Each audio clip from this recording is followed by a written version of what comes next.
All right, this is 8-1, and we are actually looking at quadratic equations.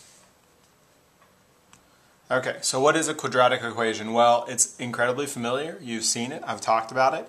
It's anything has ax squared plus bx plus c, where a, b, and c are numbers. Okay, so this is a quadratic form.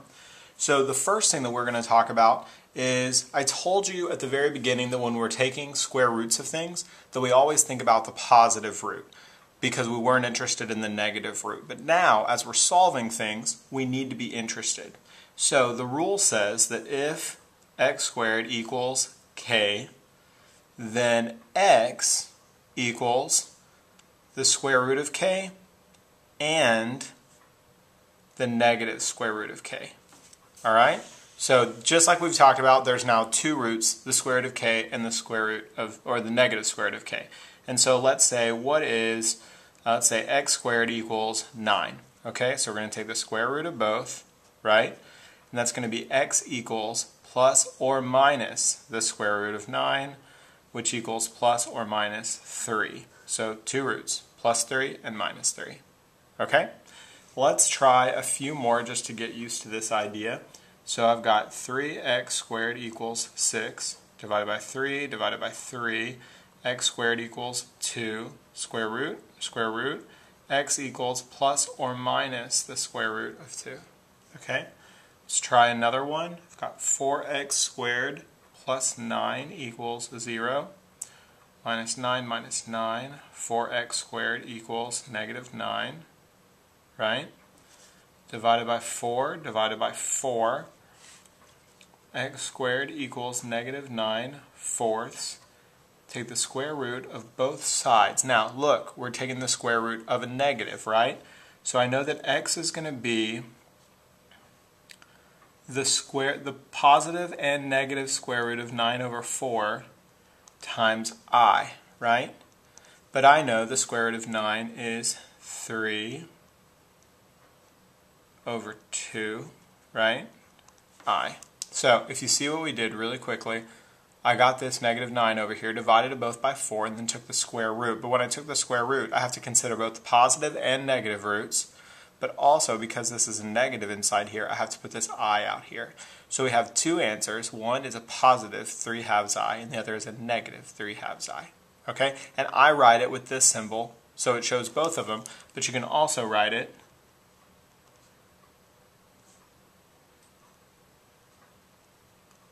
like that. Okay? Let's do a few more, because I know that you're just having the time of your life. So x minus 2 squared equals 7. All right? I need to get rid of this square, so I'm going to take the square root of both sides. So x minus 2 equals a positive and a negative square root of 7. Add 2 to both sides to get x by itself, and I've got 2 plus or minus square root of 7.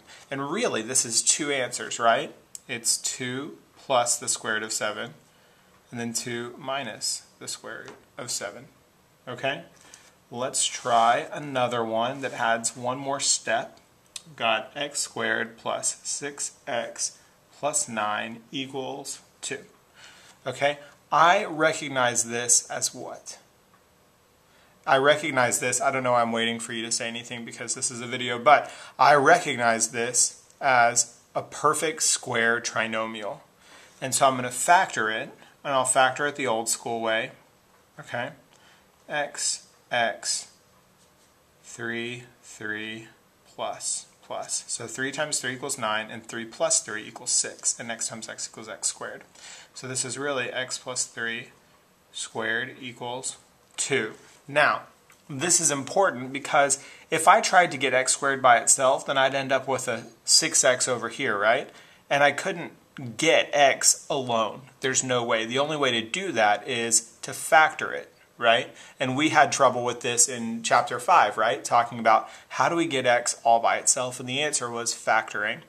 And so now I can take the square root of both sides. So x plus 3 equals the positive and negative square roots of 2 minus 3 minus 3. X equals negative 3 plus or minus the square root of 2. Okay? So this is incredibly important. You'll notice that we had a perfect square here. This was already a perfect square trinomial. Sometimes it's not a perfect square trinomial, but when we're factoring, we must have a perfect square trinomial. We have to. There's no other way that we can do it. And so what we do is if it's not a perfect square trinomial, anything that is here, we move it over to where this 2 is, and then we add what would make it a perfect square trinomial. And if I do that on this side, I do that on this side. And I know that probably sounds a little confusing, but let me show you an example, and it'll make more sense. Okay? Sorry, the earth is shaking. Here we go. So I'm going to look at this problem. X squared plus 6x equals 7. Okay? Now, the first thing that I'm going to do is I know that I'm going to want to add something right here, and so I'm going to make room.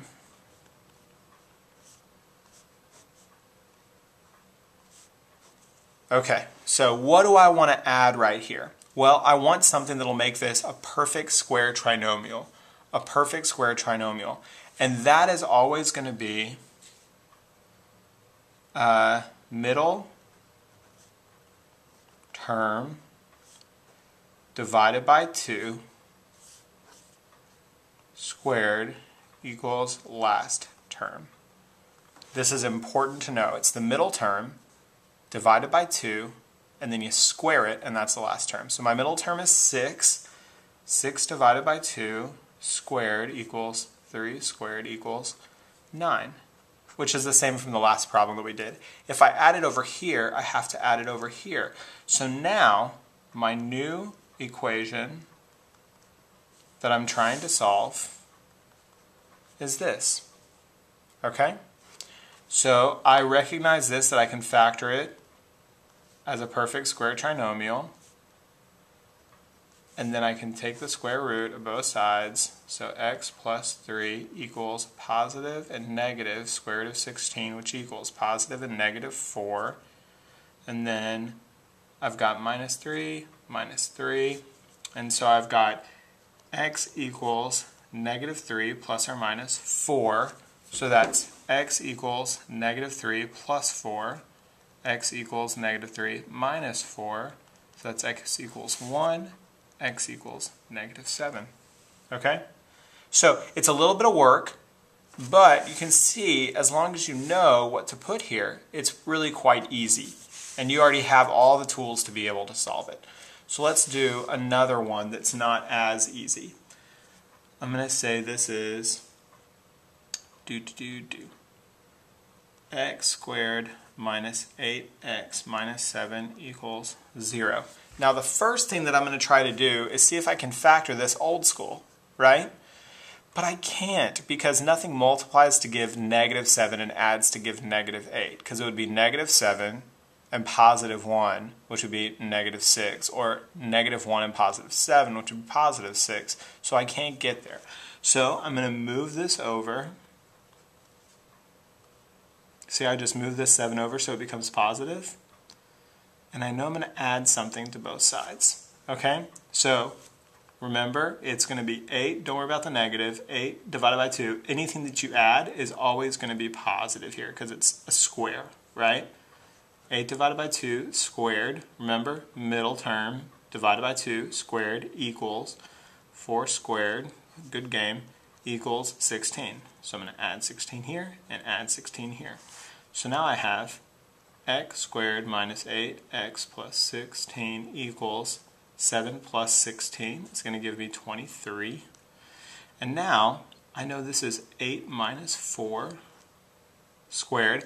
And if you don't believe me, you can factor it out old school, right? And I'll do it over here on the side. So this would be x is up front, 4 and 4 make 16, and then it's positive, right? So the signs are going to be the same, and those signs are going to be negative. So it's x minus 4 squared equals 23. Now I'm going to take the square root.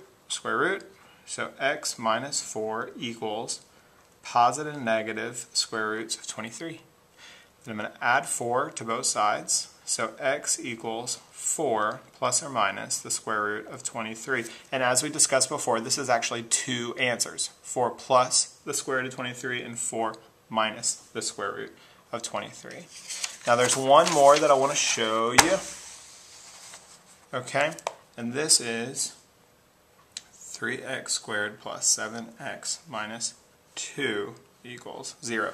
Now this is kind of different because we don't have an x squared at the front. We have a 3 that starts. But to do our perfect square thing, which is called completing the square, we can't do it if there's something at the front.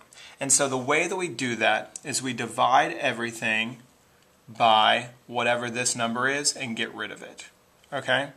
So I'm going to divide everything by 3. So this becomes x squared plus 7/3 x minus 2/3 equals 0. And I'm going to move this over. Plus 2/3 plus 2/3. So x squared plus 7/3x equals 2/3. Okay, now I'm going to figure out what I'm going to add right here to complete the square, right? So 7/3 divided by 2 squared equals 7/6 squared, which equals 49/36. Okay? I know it's ugly, but it's okay. 49/36 plus 49/36. Okay? And now I know that this is going to be x plus 7/6 squared. Now, I know this for a couple reasons. One, because I know the square root of this is going to be whatever's here. And I know that this divided by 2 is going to be whatever's here. So that's an easy way to figure out what's supposed to be right here. Okay? And I know that equals the sum of these two. So I'm going to find a common denominator, which would be 36. So this is going to become 24 because I multiply it by 12 plus 49/36, right? So it's going to be 36 on the bottom, and what is it going to be on the top? That's going to be 73/36. Okay? Let's go back over here. Alright, now I'm going to take the square root.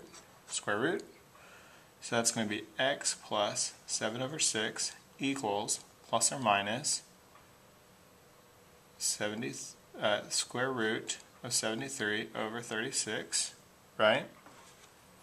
And that is going to be minus 7/6 minus 7/6, right? X, get up here so you can see it, x equals negative 7/6 plus or minus the square root of 73/6, right? So now I can say x equals negative 7 plus or minus the square root of 73 divided by 6. And I can't reduce. There's nothing I can take out of 73, so I'm done. Okay? There's some other problems. One, just so I can show it to you, is A equals P 1 plus I to the power of t. And this is an equation for if you've got money and you're trying to make more money. This is the equation that you would use, and it's an interest formula. And I wanted to show it to you because it's in here. Instead of I, they use R for rate. Okay? And this is what you start with. Principal. Okay? This is your interest. This is your time in years, and this is what you end with. Okay? And setting up these equations is pretty easy. Imagine if I invested $4,000 at a rate R, and in 2 years I need 4,410. Okay? If I wanted to figure out the interest rate, I would just plug these in. So at the end I want 4410, and that needs to equal, started with 4,000 times 1 plus R. R is what I don't know, and it's going to be in there for 2 years. Okay? So now I would just go through the math. So 4,000, 4,000, okay? And sorry, 4,000. And so as I'm going through this, I'm going to recognize that this would be 4410 over 4000 equals 1 plus r squared, and take the square root of both sides, right? And so now the square root of 4410 is actually going to be, it's going to be positive and negative, right? So it's positive and negative 21 over 20 equals 1 plus r minus 1 minus 1. And so I'm going to go up here so I can keep it all on the same page. But I'm going to have 21 over 20 minus 1 and 21 over 20, negative 21 over 20 minus 1. So my rate is either going to be 1 over 20 or it's going to be negative 41 over 20. Well, that doesn't make sense to have a negative rate, right? That's just me using my intellectual hat. I know that I can't have a negative rate, so my answer is going to be 1 over 20. Okay, this is just one example of an application, and we'll do more of these in class. And that is all for 8.1.